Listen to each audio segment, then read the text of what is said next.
Good morning, and now it is September. Let's hope September is not as rough as all the other months have been. I did finish this shawl, and I did put a picot edging on it. It has not been blocked yet, and this was done with the Karen Jumbo Cake, and that's what I had left of the Spring Meadows color. So it's gone. The two bobbins, the deep sea color, and I want to say the other one was teal. I don't have the labels anymore. I already threw them away. But with those two, did make a lap again, and you know, had minuscule left over, just tiny bits left over. And I want to update you on the camera situation. I got a message that I should mail the camera back, you know, insure it, have it signed for, and I would be receiving a full refund. If I didn't, please contact them. Well, what I did instead is I called Amazon and I said, is this full refund going to include the amount of money that I paid to repair the camera? No, just the original amount. I said, why would I send them a camera that I repaired that was defective and be out almost $300? Oh, well, we hadn't thought about that.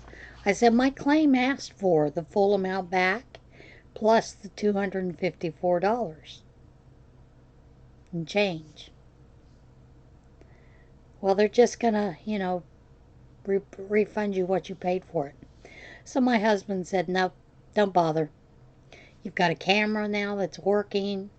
It's, you know, we did a special thing with Canon, so yeah, it's taken care of. Okay. Now I told you about also, so yeah, we're gonna just keep the camera. I also told you about Premiere with sending them, you know, the information about the knots and sending them pictures and, you know, that kind of thing. They told me that they wanted to send me replacements or refund, and I said, no, I don't need that.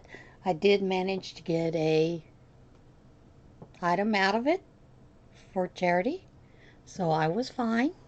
I just wanted them to know that for their quality control, you know, because it's small amounts on that bobbin. There shouldn't be that many knots. And I said the other two are fine, so, you know, I'm not worried about it. Maybe I just got a bad lot. You know, it happens. And they insisted on giving me $20 back, which was the price of two bobbins, because I think they were $9.94. And I kept telling them, I don't want it. So they had a sale this weekend. I purchased. Still waiting on that to come in. But, so yeah, I used it and spent a little more to get one of my Knitcrates. Now, Knitcrates decided this time to go with UPS so it will get here faster, right? 2 weeks ago, I received notices that this and my other Knitcrate and the other one that I purchased besides that during the double down were on their way. This is the only one that has shown up yet. Now UPS, I don't know why they went through UPS. UPS is using the post office.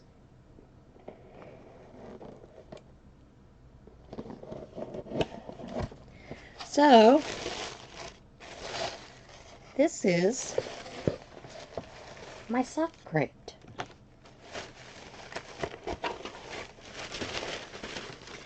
And yes, that's how it was wrapped, with the torn paper and everything.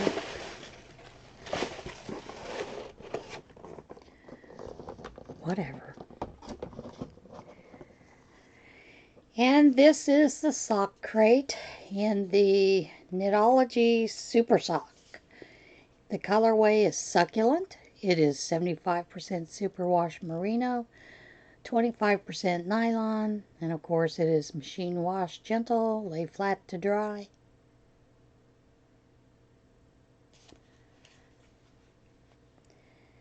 And that is the colorway.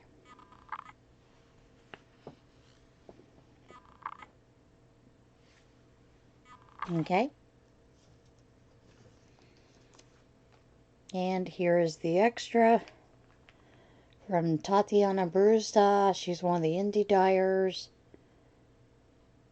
It is a cactus stitch marker. And of course the booklet is in here.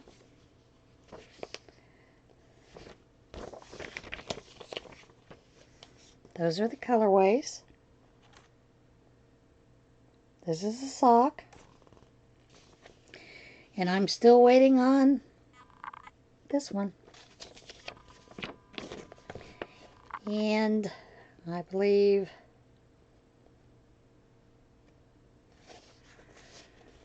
this is a fingering weight. It doesn't say it on the label, but it is a fingering weight.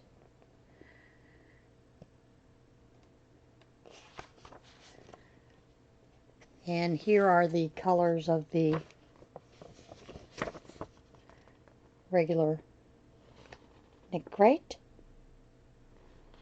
And of course, that Midsummer Rose is absolutely stunning, but I have a feeling it'll probably look like some of the other colors that they have, you know, normally.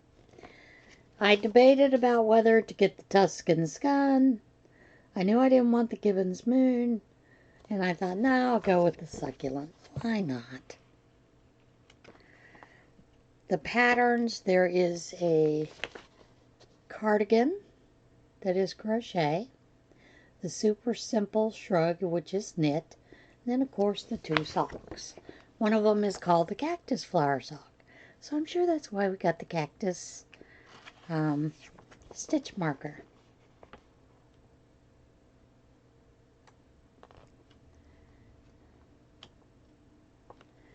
But they're both adorable. And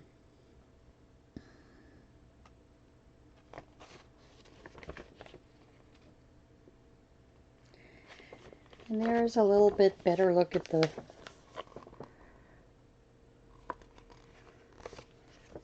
shrug.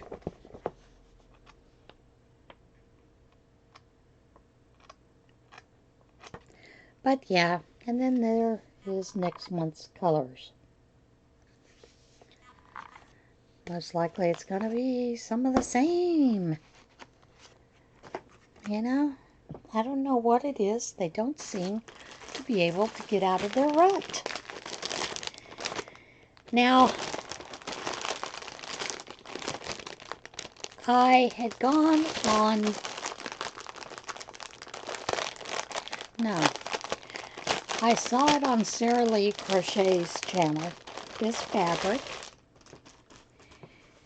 And this fabric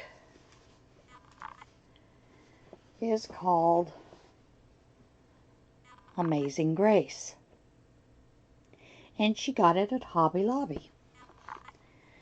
Well, I went to Hobby Lobby, and at the time they were out of it. So I thought, you know, I'm going to do a search on Etsy because, you know, a lot of people purchase bolts of fabric and then cut them up and sell them on Etsy, a little bit higher price. And I did get that from Karen's Bed and Bath on Etsy. And it was a little higher price than what you normally had from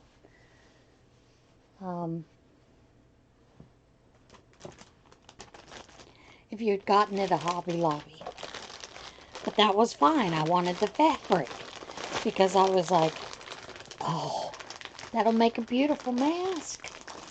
Oh, bags. But when I was at Hobby Lobby looking, they were out of stock. And they'd marked it down 25%, so it was probably about half what I paid for the 2 yards here. And I clicked on the little let me know when it's in. 5 minutes after I purchased that, I got the notice that it was in. So I purchased another 4 yards from Hobby Lobby. So, yeah. Now I feel okay doing masks and bags. So we'll get to that. I've been making some extra large Olsen masks. You know, my husband needed some for his classroom teaching, that kind of thing. And they have the boning in them so that it keeps it away from his mouth. So I've been cutting. I sewed up, I believe 4 for him. I have another 6 cut out of the rest of the fabric for him that I need to sew up. And then I also cut up a bunch of others that can go up on the shop for men. And they really are for men. They're way too big on me. It like just hangs, you know. But it's fine for a man, especially someone with a beard. So I've got those cut. I still need to finish sewing them up. And I had thought I would finish taking all the pictures. Had some pictures. Accidentally deleted them. Of the other ones. So now I have to take new pictures. You know, there are days like that. And I think someone said, I think maybe it was Lottie, who said that it's a full moon. So perhaps that's what's going on. It's getting a little crazy there. But yeah. That's it for that portion. I do want to say something about all the violence.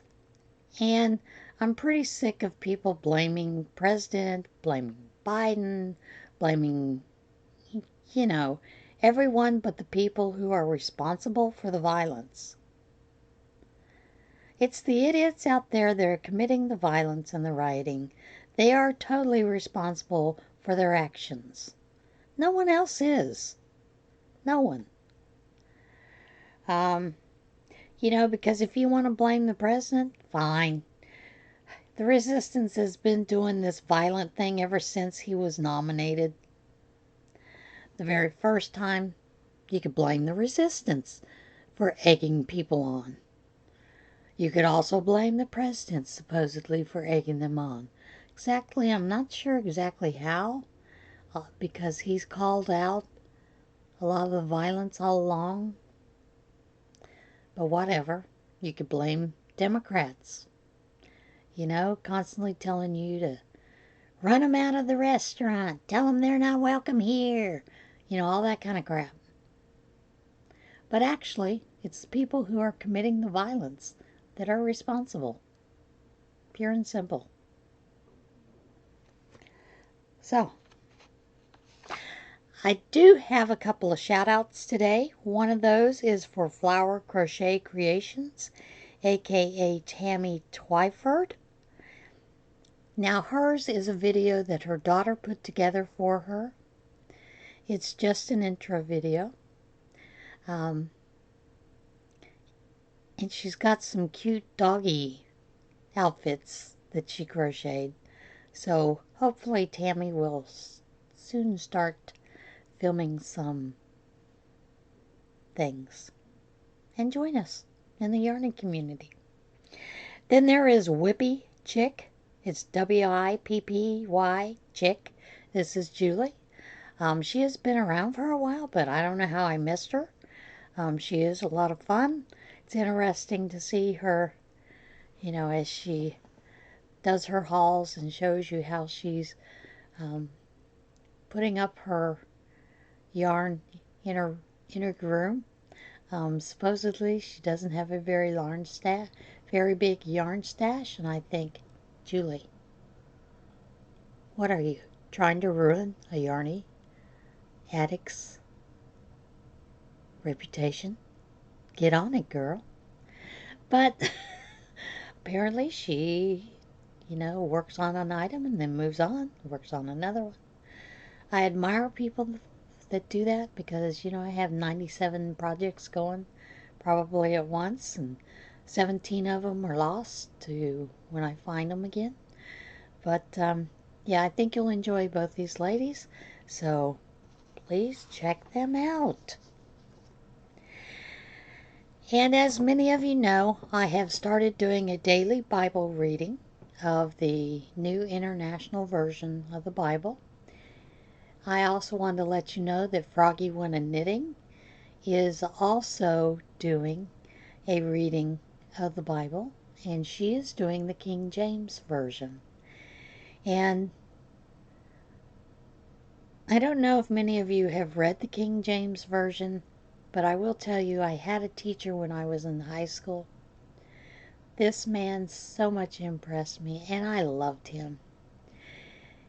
In my English class, that's what he taught, and it was a block class, so you had him for a full 2 hours twice a week, and then a split hour once a week. But he was a big fan of Greta Garbo, and he would give you extra points if you could bring him any information, any pictures of Greta Garbo that he did not have.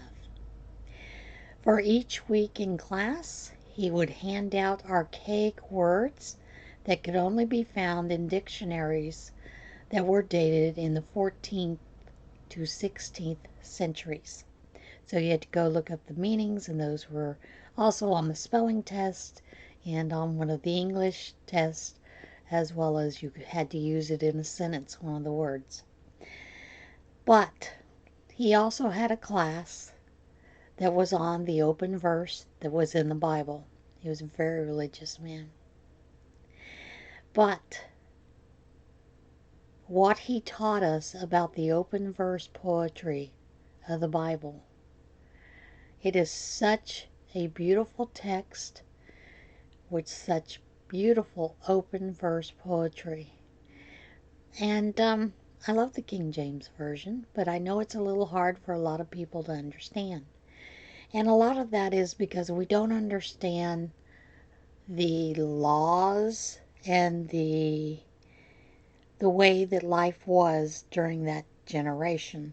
So you also have to know some of the history of how Jewish law was, how, the pharaohs and everything, how they put down these rules,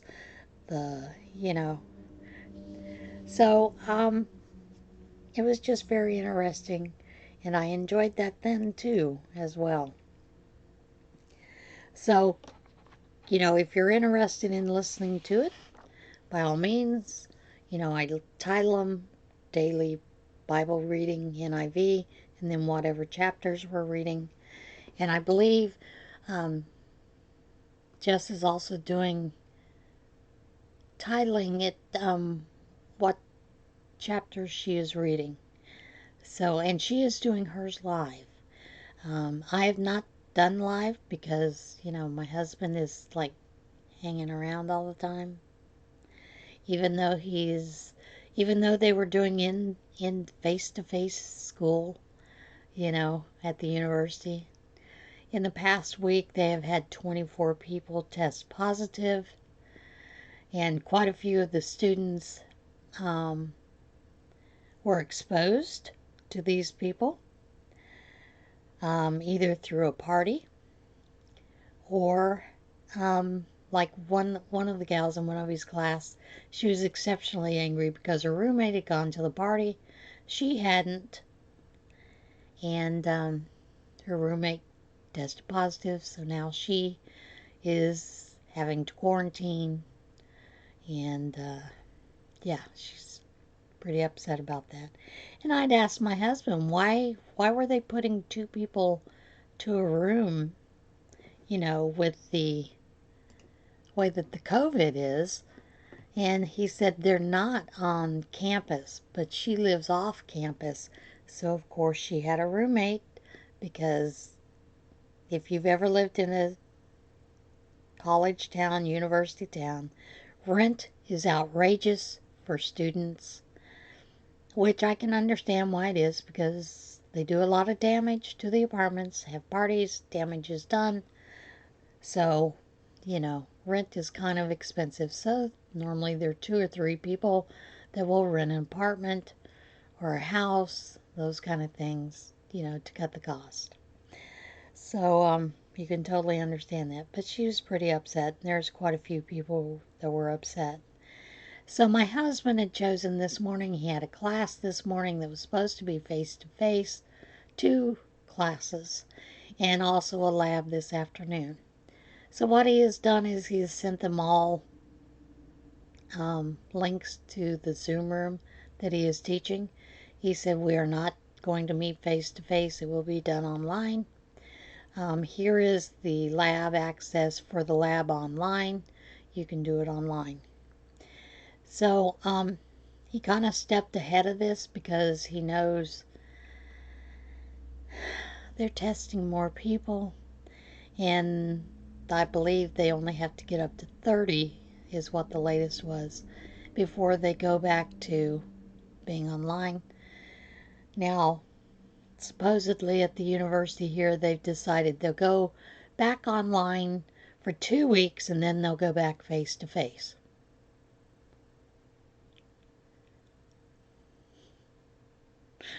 As if that's going to change anything. So he has a lot of students who have been exposed and are now quarantined, and what can you say? And one of the custodians there at the university said he'd passed by last weekend when they were having this party, and he said it was, a lot of the athletes having a party, and 2 of the assistant coaches were right there with them with no mask. So, coaches insisted on all these folks coming back early for training and then didn't use appropriate measures. So, that's where it's stemming from that and the parties. You can't tell kids anything. They know it all. What are you going to do? Okay, now we're on to WIT in Tarnation. And this first story is a great opportunity. Internet company offers $1,000 for person willing to digital detox. A satellite internet service provider is offering to pay someone $1,000 to digitally detox in nature without any electronic devices. Satellite Internet, based in Salt Lake City, said one randomly selected applicant for the Digital Detox Challenge will receive $1,000 in exchange for spending 48 hours living out of an RV at a U.S. national park without any internet or phone service. Now that would be a vacation. The company said the applicant will be given a stipend in addition to the $1,000 prize to cover the cost of renting an RV for the 2-day adventure. Our period for the winter, 2-day adventure. Satellite Internet said it will provide an internet hotspot at the end of the 48-hour period for the winner to share details of the experience online. The company said the contest is open to those over age 25 with a valid driver's license and eligibility to work in the U.S. A winner will be announced September the 23rd. Now, I provided the link to the company. It doesn't say when, I kind of looked briefly. I didn't look real well for when the contest ends. So you may still have a chance to get in on getting this, but it's worth looking at if you're willing to participate. You know, goats will eat anything.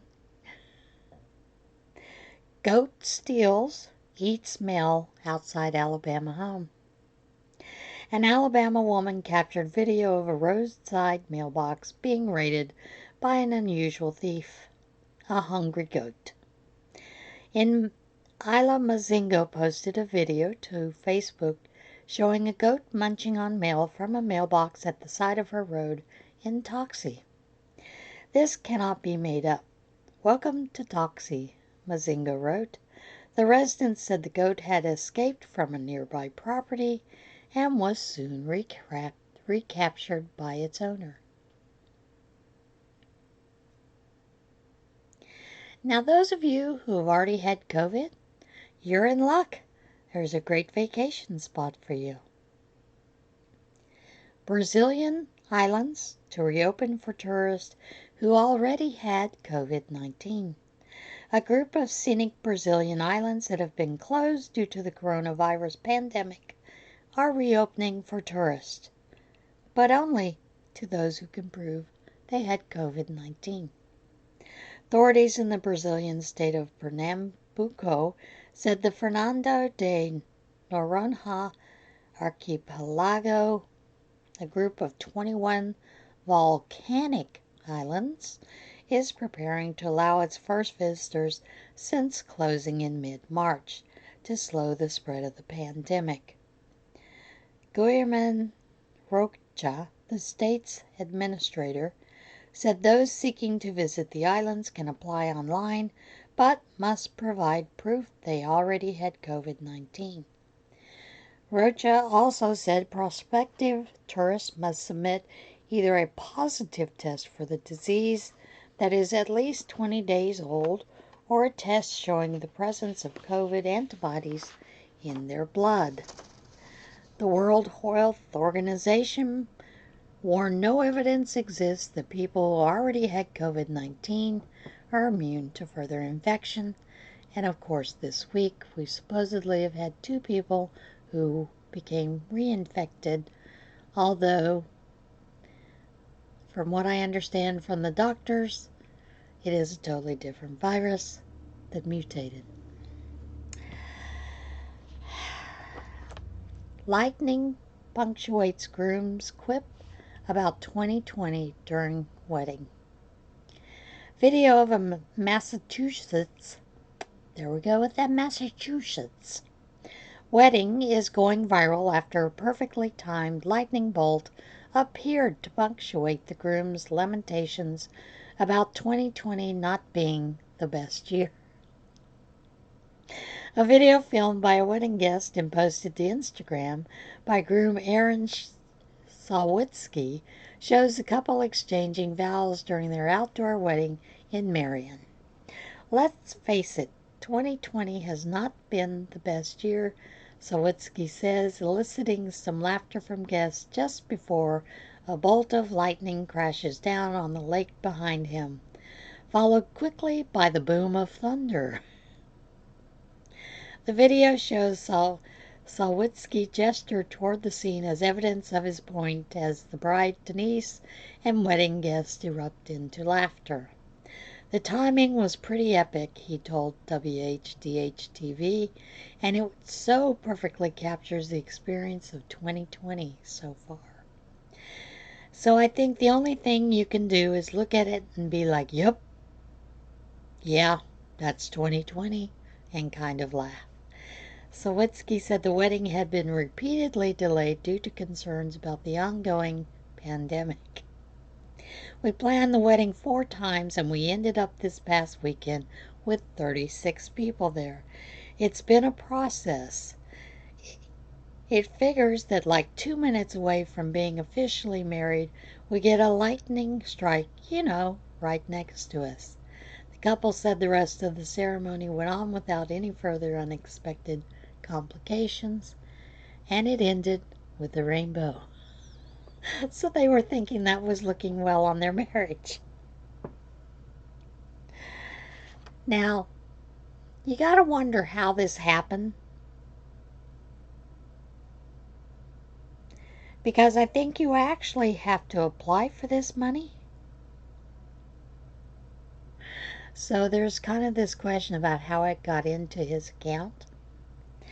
Minnesota man finds 150,000 surprise in bank account. A Minnesota man who discovered the unexpected $150,000 in his bank account said he eventually learned the money had been intended for small business relief. Tom Falling, 73 of Crystal, said he was surprised to discover the money in his Sunrise bank account in the spring, and he assumed someone from the bank would soon realize the error and get in touch with him. Falling said weeks went by and the money remained in his account, so he contacted the bank to investigate. The money turned out to be from Paycheck Protection Program, which was established by Congress to help small businesses during the pandemic. I've never owned a business, so it was quite a shock, he told Minneapolis Star-Tribune. He said the bank has now corrected the error. He joked that he had considered absconding to Mexico with the money, but ultimately decided to do the right thing. I wouldn't mind having $150,000 of the government's money for a legitimate reason, but not at the expense of some small business that otherwise might have to lay off workers and close the doors because somebody made an error. Good man. An Indiana man made a similar but much larger discovery in April when he checked his bank account to see if his $1,700 stimulus had arrived and instead discovered $8.2 million. Seriously? Charles Calvin said he called his bank the following day and was told his account had returned to normal, but his $1,700 stimulus payment had arrived. He said his bank did not disclose the cause of the error. That means somebody put in some wrong numbers. And as you can tell, my hair still has attitude. Look at that cowlick over there. You would think that I just rolled out of bed. No. It's been brushed, it's been combed, I tried to tame it. And I tell you, it's no lie. I'm sitting here and I can literally feel it go. So, I think it was Enid who said, COVID hair, over it. All right, everybody have a great week. Be well, be safe, and remember, choose a little kindness along the way.